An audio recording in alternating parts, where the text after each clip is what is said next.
Hi friends. We're still learning about polar bears today. Yesterday, we read a book called Ice Bear.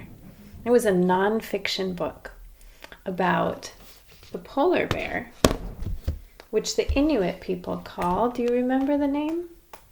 They call it Nanook. Nanook. Today, are we going to read fiction or non-fiction? That's right. Today we're going to read a fiction book about polar bears. Let's think about what we already know about polar bears and how that can help us understand this story. This one is called The Last Polar Bear, and it's by Jean Craighead George with paintings by Wendell Miner. Does that look like a grown-up polar bear or a polar bear cub? I think it looks like a cub too. The Last Polar Bear. Aww.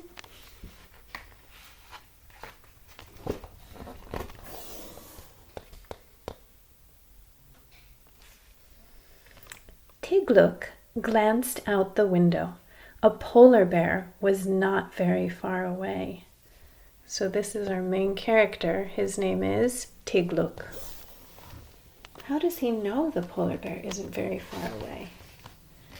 Tigluk put on his boots, wind pants, sealskin parka, hat, and mittens.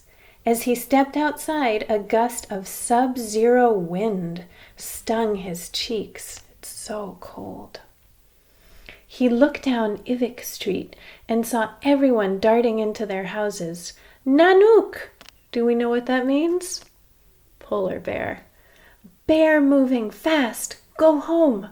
A woman yelled as she herded her children inside. A sudden snow squall blinded Tigluk. Hearing a noise, he waited. Crunch, squeak, crunch. Just then, the blast of white thinned. What do you think he's going to see?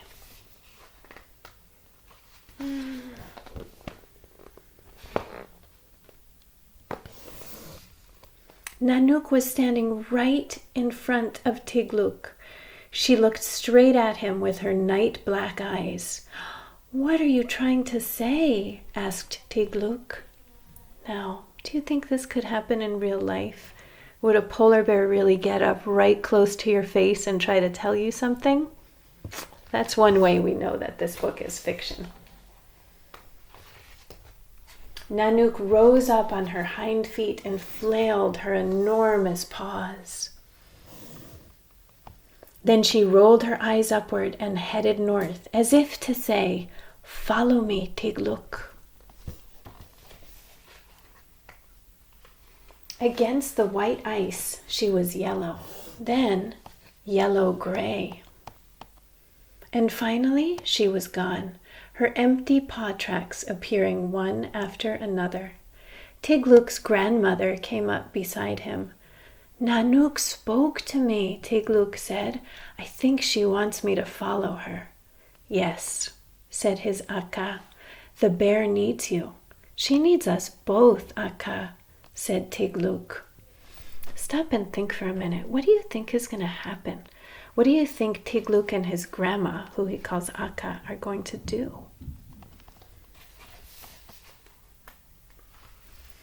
The Arctic had changed that year.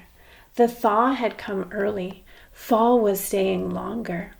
And strange trees, flowers, and birds that usually lived in much warmer places were appearing.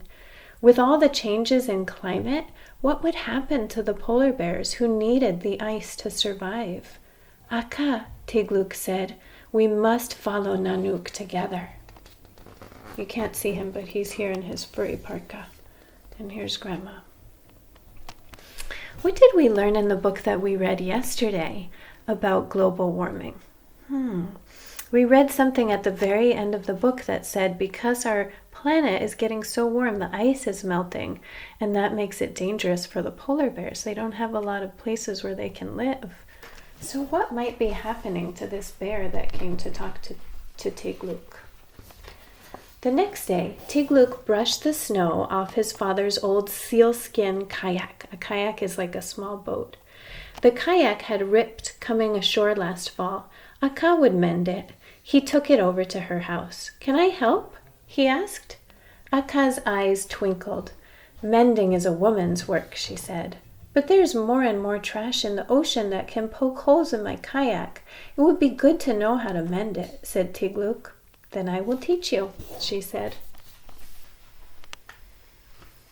One morning, weeks later, Tigluk and his Akka paddled into the great Arctic Ocean to find Nanook.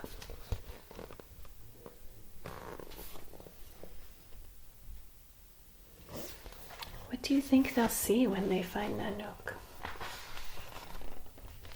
"Look at those birds," Akka said. "They are guillemots. They never nested so far north before, but now that it's warm, they come here to lay their eggs in old crates and oil drums." There's the birds. It sounds like from what they're saying that everything is changing because of the climate change. Things aren't the way that they used to be. Tigluk and Akka paddled for days, stopping on ice floes and small islands to rest and eat painiktak, the seal jerky that they had sun-dried for their journey. "There are fewer ice floes than there used to be," Akka said, because the ice is melting. Tigluk knew ice floes were polar bear ships. Nanook used to use them to find food and rest. An ice floe is like a big chunk of ice, like an island made out of ice floating in the water. "What happens if there are no more ice floes?" Tigluk asked. "Then there will be no more Nanooks," Akka answered.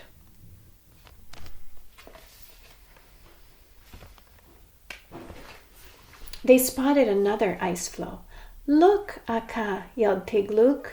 "Those 3 black spots are Nanook.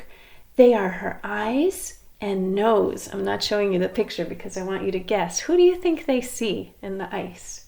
They see 3 black spots for a nose and 2 eyes. Curled on the ice was a very young polar bear cub, all alone.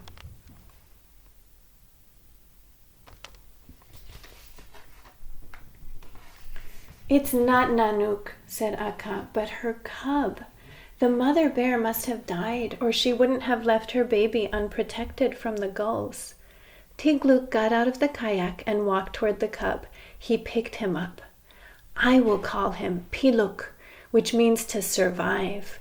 With the melting away of the ice, he is the last polar bear." Now, if we found a polar bear, would it be safe for us to pick him up? Probably not. So that's another reason we know this story is fiction. And this fiction story is teaching us about how important it is to take care of the polar bear. But in real life, a kid probably shouldn't pick up a polar bear and bring him home. "We will take him back to town and feed him," said Akka. Tigluk tucked the baby bear in his arms, and the little cub put his arms around Tigluk and licked him on the face.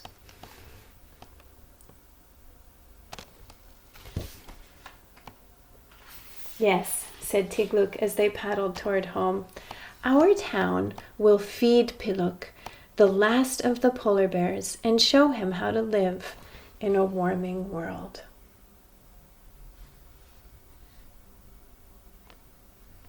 So what did we learn from this story? This story kind of goes along with the other book that we read about polar bears. They're both teaching us how important it is to take care of our world so that the ice doesn't melt and the polar bears have somewhere to live. So, those were our 2 books about polar bears. Today, I attached one video for you to watch, and it is just for fun. It's a really fun video that we watched a while ago, back when we were in room 6, and you all loved it. So you can watch this video with your family, and maybe you want to have a little dance party while you watch it. But the most important thing is that I'm going to see you all today at 3 o'clock. What time? 3 o'clock for our Zoom meeting. I'm really excited to see all of you. And what are you going to bring? Remember, everybody's going to get a chance to do show and tell. So think about something at home that you want to show to all of us. Maybe your favorite toy, or your favorite book, or even your baby sister. Something that your family says is okay to share that you would like everyone to see. Okay, I can't wait to see you all soon. Bye.